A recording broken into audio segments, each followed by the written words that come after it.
पंचावन वर्ष परी बाह्य जगत को आसिले यही आदिम जनजाति एमानक जीवनशैली जानिले आश्चर्य होइजिबे।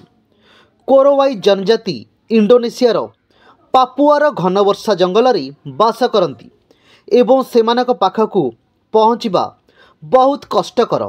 एमानक जीवनशैली जानिले आपण भी आश्चर्य होइजिबे। सारा विश्व में शह शह जनजाति बास करती किंतु सेमानक मध्यरु अधिकांश एबे भी विश्व पाई अजଣା। इंडोनेशियार पापुआ प्रदेशर अंधकार अपरिचित जंगलगुड़िक यार एक जीवंत प्रमाण जे विश्व किपरि अजब एवं आश्चर्यजनक स्थानगुड़िक परिपूर्ण। यह जंगलगुड़िक एपरि एक जनजाति बास करती जो माने निजर अनन्य जीवनशैली द्वारा समग्र विश्व को आश्चर्य करिसेंती। आज्ञा हाँ, आमे कोरोवाई जनजाति विषय रे कथा हेउछि। सेमाने गच्छ घर निर्माण पाई प्रसिद्ध। एही घर गुड़िक माटी ठारू बहुत उच्चरे तैयारी होइथाय, जाहाको देखिले आपण भी आश्चर्य होइजिबे। आमे साधारणतः माटी उपरे घर तैयारी करू, किंतु कोरोवाई जनजाति सेमानकर संपूर्ण गाँ गच्छ उपर निर्माण करिसेंती। सेमानकर घर भूमिरू 10 रु 50 मीटर उच्च दृढ़ गच्छ गंडी द्वारा सपोर्टेड एवं पत्र रे आच्छादित। कोरोवाई जनजाति कहीं एते उच्चरे सेमानकर घर निर्माण करती तार कारण मध्य अजब। यह केवल नूतनत्व पाई नुहे, सेमाने सुरक्षा पाई एपरि करती। ऐतिहासिक भाव में कोरोवाई जनजाति निरंतर शत्रु जनजाति द्वारा विपदरे पड़िछंती। तेणु भूमि तले एवं गच्छ तले निर्मित घरगुड़िक सेमानकु एपरि आक्रमणरू रक्षा करिथिला।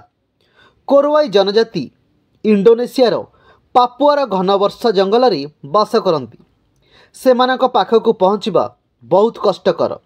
यही जंगल गुड़िक सेमानकु बाह्य जगतरू प्राय विच्छिन्न करि रखिछंती।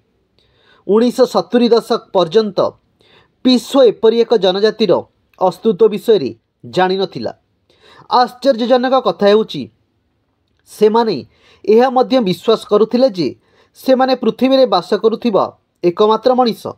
आज मध्य कोरोवाईर किछि गोष्ठी केबे कौनसी बाहर लोकं को देखि नांती, तथापि किछि गोष्ठी एबे धीरे धीरे पर्यटक एवं मिशनरी मानक सहित जोगाजोग करिबा आरंभ करुछन्ति। एही लोकमाने सेमानकर जीविका पाई संपूर्ण भाव में जंगल उपर निर्भर करती।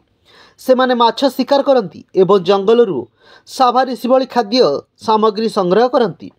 सेमानक पाई जंगल केवल एक स्थान नुहे, यह सेमानकर जीवन एवं घर प्रथम संपर्क एवं ह्यूमन प्लानेट भली डॉक्यूमेंटरी कोरोवाई प्रदर्शित होइछि।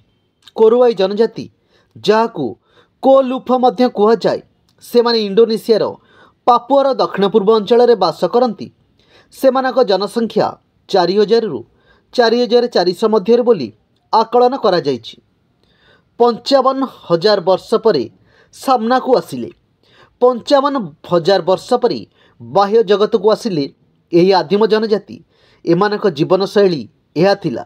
आपनको निश्चय आश्चर्य लागिथिबो।